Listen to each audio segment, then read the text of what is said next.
కేవలం 25 కిలోమీటర్ల పొడవున్న మక్వారీ ఐలాండ్ ప్రపంచంలోని అత్యంత అందమైన ద్వీపాల్లో ఒకటిగా పాపులర్ చెందింది. కానీ ఈ ద్వీపం ఎదుర్కొన్న పర్యావరణ సమస్యలు ఇతర ద్వీపాలు చూడనంత తీవ్రమైనవి. బయట నుండి చూస్తే ఇది చాలా శాంతియుతంగా అందంగా కనిపిస్తుంది. కానీ ఇక్కడ కొన్ని ప్రమాదకరమైన జీవులు వచ్చాయి. వాటి వల్ల మొత్తం ఎకోసిస్టమ్ నాశనమైంది. ఈ భయంకర పరిస్థితులకు కారణం మనుషులే. మనుషులు అనుకోకుండా ఈ వినాశనాన్ని తీసుకొచ్చారు. కానీ తర్వాత ఈ ద్వీపాన్ని కాపాడే బాధ్యత తీసుకున్నప్పుడు అక్కడి ప్రభుత్వాలు తీసుకున్న చర్యలు ప్రపంచాన్ని ఆశ్చర్యపరిచాయి. ఇలాంటి రిస్టోరేషన్ ప్రయత్నాలు నేటి కాలంలో చాలా అరుదు. ఏ రకమైన రాక్షస జీవులు ఈ విధ్వంసాన్ని సృష్టించాయి. ఇంకా చాలా మంది ఈ ద్వీపాన్ని కాపాడలేమనుకున్నారు. వాళ్ళు దాన్ని కాపాడగలిగారు. ఈ వీడియోలో మనం పూర్తి డీటెయిల్స్ తెలుసుకుందాం. పెసిఫిక్ మహాసముద్రంలో ఉన్న ఒక చిన్న ద్వీపం మక్వారీ ఐలాండ్. కానీ ఈ ద్వీపం యొక్క చీకటి కథ 1810లో మొదలైంది. అప్పుడు కొందరు సముద్ర యాత్రికులు దీన్ని అఫీషియల్ గా కనుక్కున్నారు. మొదటిసారి ఈ ద్వీపానికి వచ్చినప్పుడు అది స్వర్గంలా కనిపించింది. చాలా అందంగా, శాంతంగా, పూర్తిగా అన్టచ్ నేచర్ తో నిండి ఉంది. వారికి వేల సంఖ్యలో ఎలిఫెంట్ సీల్స్ ఇంకా రాయల్ పెంగ్విన్స్ కనిపించాయి. అవి శాంతియుతంగా అక్కడ జీవిస్తున్నాయి. అంతేకాదు అక్కడి టసాకా గ్రాస్ చూసి వాళ్ళు ఆశ్చర్యపోయారు. ఆ గడ్డి మనుషుల ఎత్తు వరకు పెరిగింది. అలాగే చాలా వింత ప్రకృతి మొక్కలు కూడా మొదటిసారిగా చూశారు. ఈ ద్వీపం యొక్క ప్రత్యేకత ఏంటంటే ఇక్కడ జీవులకు ఎక్కువ శత్రువులు లేవు. అంటే భయం లేకుండా వైల్డ్ లైఫ్ శాంతియుతంగా జీవిస్తుంది. కానీ ఇక్కడ నుంచే సమస్యలు మొదలయ్యాయి. వేటగాళ్లకు ఈ ద్వీపంలో పెద్ద సంఖ్యలో ఎలిఫెంట్ సీల్స్ మరియు పెంగ్విన్స్ ఉన్నాయని తెలిసినప్పుడు వాళ్ళు మొదటిసారి మక్వారీ ఐలాండ్ కు చేరుకున్నారు. ఇదే ఆ పారడైజ్ లాంటి ద్వీపం పతనానికి మొదలు. వేటగాళ్లు ఎలిఫెంట్ సీల్స్, పెంగ్విన్స్ ను చంపి తీసుకెళ్లడానికి పెద్ద నావలో వచ్చారు. వారితో పాటు కొందరు అనవసర అతిథులు కూడా ద్వీపంలోకి ప్రవేశించాయి. అవి చిన్నపాటి కానీ ప్రమాదకరమైన ఎలకలు ఆ నావలో దాక్కుని వచ్చాయి. మొదట్లో ఎవరూ వాటిని పట్టించుకోలేదు. ఎందుకంటే అవి నిశ్శబ్దంగా కొత్త పర్యావరణంలో సర్దుబాటు అయ్యాయి. కానీ నిజమైన భయానకం తెలిసినప్పుడు అదే వాటి రీప్రొడక్షన్ శక్తి. సాధారణంగా ఒక ఆడ ఎలుక ఒకేసారి 12 నుండి 20 పిల్లలను పుట్టిస్తుంది. గర్భకాలం కేవలం 19 నుంచి 21 రోజులు మాత్రమే. అంటే ఒక నెలలో 2 సార్లు పిల్లలను పుట్టించొచ్చు. ఆశ్చర్యకరంగా ఆ పిల్లలు 4 వారాల్లోనే మెచ్యూరిటీ చెంది రీప్రొడక్షన్ మొదలు పెడతాయి. ఒకే ఒక్క ఎలక 6 నెలల్లో 500 నుండి 1000 కొత్త ఎలకలను సృష్టించగలదు. ఇప్పుడు ఊహించండి, ఒక ఎలక ఇంత నష్టం చేయగలిగితే ఆ షిప్ నుండి వచ్చిన అన్ని ఎలకలు కలిసి ఈ ద్వీపాన్ని రాట్స్ ఐలాండ్ గా మార్చేశాయి. ఇక్కడ రాట్స్ ను అరికట్టే సహజ శత్రువు లేదు. అందుకే అవి భయం లేకుండా మొత్తం ద్వీపంలో వ్యాపించాయి. పక్షుల గుడ్లు, పిల్లలు, మొక్కలు, పూలు, పండ్లు ఏమి కనిపించినా తినేశాయి. నెమ్మదిగా ఈ అందమైన ద్వీపాన్ని నాశనం చేశాయి. వేటగాళ్లు చూస్తే చుట్టూ రాట్స్ మాత్రమే కనిపిస్తున్నాయి. అప్పుడు వాళ్ళు రాట్స్ ని తొలగించాలని నిర్ణయించారు. ఈసారి కొత్త ఐడియా. కొన్ని పిల్లుల్ని ద్వీపంలోకి వదిలేశారు. అవి రాట్స్ ను చంపి సంఖ్యను తగ్గిస్తాయని.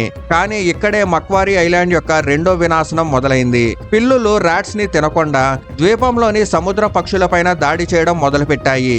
ఎందుకంటే పక్షుల్ని పట్టుకోవడం రాట్స్ కంటే సులభం. నెమ్మదిగా అన్ని పక్షులపైన దాడి చేయడం మొదలైంది. అంచనా ప్రకారం ఈ పిల్లులు సంవత్సరానికి సుమారు 60,000 పక్షుల్ని చంపి తినేశాయి. అంటే రోజుకి సుమారు 160 పక్షులు. ఈ భారీ హత్యల వల్ల ద్వీపం పరిస్థితి చాలా దిగజారిపోయింది. ముఖ్యంగా పారాకిట్ అనే పక్షి జాతి పూర్తిగా అంతరించిపోయింది. ఈ అందమైన జాతిని పిల్లులు శాశ్వతంగా మాయం చేశాయి. ఇది నిజంగా భయంకరమైన, దుఃఖమైన పర్యావరణ విషాదం. ఒకవైపు పిల్లులు అరుదైన పక్షుల్ని తింటున్నాయి. మరోవైపు రాట్స్ ను చంపేది ఎవరూ లేరు. అవి భయం లేకుండా సంఖ్యని పెంచుకున్నాయి. పరిస్థితి అంత తీవ్రమైంది. రాట్స్ పిల్లుల్ని కూడా భయపెట్టడం మానేశాయి. ఇప్పుడు మక్వారీ ఐలాండ్స్ పైన రాట్స్, పిల్లులు మాత్రమే రాజ్యం చేస్తున్నాయి. ఇక్కడే మూడో వినాశనం కొత్త రూపంలో మొదలైంది. సముద్రంలో దీర్ఘయాత్రలు చేసే నావికులు తమ షిప్స్ లో రాబిట్స్ ని పెంచుకుంటారు. ప్రమాదం వస్తే ఆహారంగా తినడానికి. అలాంటి ఒక ప్రమాదం ఈ ద్వీపం దగ్గర జరిగింది. ఒక షిప్ దెబ్బతిని అందులోని రాబిట్స్ బయటికి వచ్చి ద్వీపం పైకి చేరాయి. ఆ తర్వాత ఏమైంది? ద్వీపం అందం వేగంగా మాయమవుతుంది. రాబిట్స్ అన్ని గడ్డి, చిన్న మొక్కలను తినేశాయి. గతంలో ఆకుపచ్చగా స్వర్గంలా ఉన్న మక్వారీ ఐలాండ్ ఇప్పుడు ఎడారిలా మారుతుంది. ఇక్కడ ఒక ప్రశ్న రావచ్చు, ఇంతకు ముందే పిల్లులు ఉన్నాయి కదా, రాబిట్స్ ను ఎందుకు చంపలేదు అని. నిజానికి అడవి పిల్లులు పెద్ద రాబిట్స్ ను వేటాడతాయి. కానీ ఇక్కడ పిల్లులు డొమెస్టిక్ క్యాట్స్. చిన్న రాబిట్ బేబీలను చంపగలవు, కానీ పెద్ద వాటిని పట్టుకోవడానికి శక్తి లేదు. అంతేకాదు సముద్ర పక్షుల్ని వేటాడడం వాటికి సులభం, అవి తక్కువ శ్రమ, అందుకే వాటి దృష్టి పక్షులపైనే ఉంది. ఇప్పుడు పరిస్థితి ఇలా ఉంది. రాబిట్స్ కు సహజ శత్రువు లేదు, రాబిట్స్ ను తినేవాడు లేడు, పిల్లులకు కూడా భయం లేదు. 3 జాతులు భయం లేకుండా వేగంగా పెరిగాయి. కొన్ని నెలల్లో రాబిట్ సంఖ్య 1 లక్షకు పైగా అయ్యింది. ఇప్పుడు ద్వీపం పరిస్థితి ఎంత భయంకరంగా మారిందో ఊహించొచ్చు. రాబిట్స్ వచ్చిన వెంటనే అన్ని గడ్డి చిన్న మొక్కలను తినేశాయి. దీంతో మట్టి పట్టుదల తగ్గి 2006లో పెద్ద ల్యాండ్ స్లైడ్ జరిగింది. ఈ ల్యాండ్ స్లైడ్ వల్ల వందలాది కింగ్ పెంగ్విన్స్ రాళ్ల కింద చిక్కుకొని చనిపోయాయి. ఇది ఎకోసిస్టమ్ కు పెద్ద దెబ్బ. రాట్స్, క్యాట్స్, రాబిట్స్ 3 కలిసి ఎకోసిస్టమ్ ని పూర్తిగా కుప్పకూల్చేస్తున్నాయి. ల్యాండ్ స్లైడ్లు ఎక్కువగా జరుగుతున్నాయి. ఆకుపచ్చ దాదాపు అంతరించిపోతుంది. పక్షులకు సురక్షిత ప్రదేశాలు లేవు, గూళ్లు కట్టుకోవడానికి మొక్కలు లేవు. ఏదైనా గుడ్లు పెట్టిన రాట్స్, క్యాట్స్ వెంటనే తినేస్తాయి.